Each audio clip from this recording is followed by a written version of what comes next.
Primeira coisa, a gente tem que ser justo. Eu não vou ser leviano, como a esquerda faz, por exemplo, após o Bolsonaro pegar a presidência da República, falar que todos os problemas do país eram dele. Eu não vou fazer isso. E eu não tenho feito isso, por exemplo, com o Fouad e nem mesmo com o Khalil. Agora, o Fouad não é prefeito há 6 meses. E o Khalil não era prefeito de uma chapa diferente da do Fouad. Ou seja, eles eram um grupo político. Então, eu não falo aqui como intriga da oposição. Basta você ter 2 olhos, você caminhar pela cidade, você vai ver uma cidade suja, uma cidade abandonada, que até no ano, de 2021 para frente, e agora que renovou o contrato, não tinha contrato de lixeira. Quem nunca, nenhum Belo Horizontino que for jogar lixo no lixo ali, ou no centro, ou qualquer outro lugar, que não tinha a tampa do lixo, gente. Isso aí, assim, é algo que não é eu, que sou de direita, tô falando isso, não. Qualquer pessoa. O centro de Belo Horizonte, infelizmente, ele tem um mau cheiro, ele tem diversos moradores de rua que estão em uma situação deplorável, porque não há nenhum tipo de cuidado com essas pessoas, e a gente sabe que todas essas questões que envolvem o contexto da cidade gera insegurança, gera criminalidade, gera tráfico de drogas. Você tem praticamente uma cracolândia crescendo ali, né, na Lagoinha.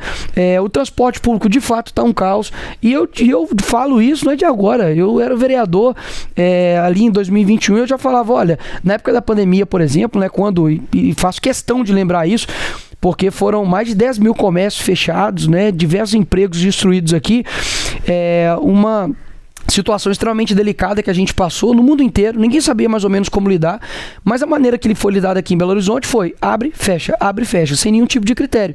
E o que resultou nisso? Resultou em diversos comércios sendo quebrados, pessoas, por exemplo, da área de eventos que precisavam trabalhar, não podiam trabalhar, e também não tinha nenhuma resposta do município. E a gente teve uma cidade abandonada, largada.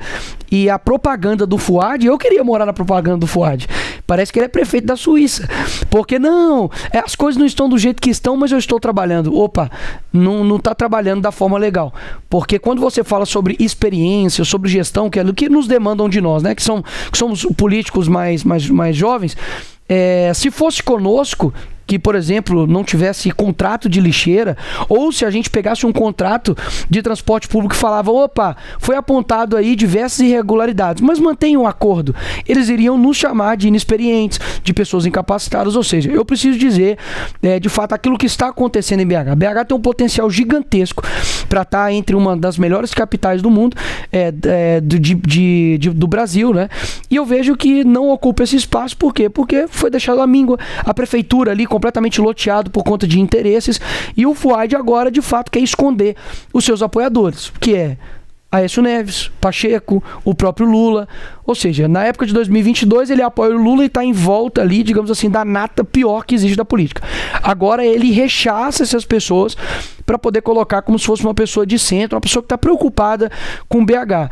Então, assim, eu acho que as pessoas precisam de fato votar com a razão, não votar com o coração, porque eu sei que tem as pessoas que estão torcendo contra, né, o Bruno, porque é um cara que tá do lado da direita, é um cara que apoia o Bolsonaro, mas no fim das contas, se o Bruno perder, quem vai perder não é o Bruno. O Bruno continua sendo deputado, eu continuo sendo deputado federal, vou continuar sendo presidente da Comissão de Educação, vou continuar o meu trabalho. Agora, quem perde são os belo-horizontinos, que vai continuar tendo esse transporte público horrível, vai continuar tendo um trânsito que não funciona, que tem um sistema de trânsito tecnológico dos anos 90, vai continuar tendo essa insegurança que a gente vive, vai continuar tendo uma guarda municipal sucateada, vai continuar tendo uma educação no IDEB que caiu no ano de 2023, ou seja, eu vejo que não é uma intriga da oposição, eu realmente estou com um desejo de ver uma renovação, que seja com novos secretários, que seja com um prefeito diferente, com uma postura diferente, que não deixa, de fato, algumas questões, como, por exemplo, aconteceu a Feira Internacional dos Livros, né, que teve aqui esse ano, em maio, que foi um horror, que essa semana eu vou falar sobre isso. Ou seja, eu acho que é justo dar uma oportunidade para quem é novo e está querendo fazer diferente aqui em Belo Horizonte. O senhor falou sobre alguns padrinhos políticos que estão vinculados ao prefeito Fouad Noman por circunstâncias da campanha e outros antes desta campanha municipal. Eu quero lhe perguntar sobre algumas pessoas, inclusive com quem o senhor conviveu na Câmara Municipal. O senhor conviveu com o vereador Gabriel Azevedo. Tem lá um espólio de votos de 130 mil votos, para dizer, grosso modo, o que está disponível neste segundo turno. Como é que o senhor vê a necessidade, se o senhor vê, a participação de Gabriel Azevedo, de Mauro Tramonte e do governador Romeu Zema neste momento de campanha de Bruno Engler na capital? Olha, com relação ao Gabriel, todo mundo achou que na Câmara a gente seria arqui-inimigos, né? E na verdade tenho um respeito pelo Gabriel, obviamente discordo de algumas posições suas no âmbito ideológico, mas durante o período da Câmara foi uma pessoa extremamente coerente. Isso eu preciso deixar aqui, é claro. Então acredito que ele também vai se manter coerente agora.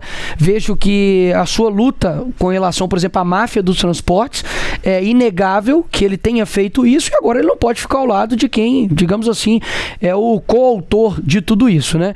Inclusive, Fouad Noman, se você não sabe, Belo Horizontino, diz que tem tolerância zero com o transporte público em Belo Horizonte, mas recebeu dinheiro de doadores da empresa de ônibus. Ou seja, no mínimo é contraditório e já acaba com o papinho dele aí na televisão. Com relação ao Mauro Tramonte, acredito também por coerência, deve estar ao lado de Bruno Engler.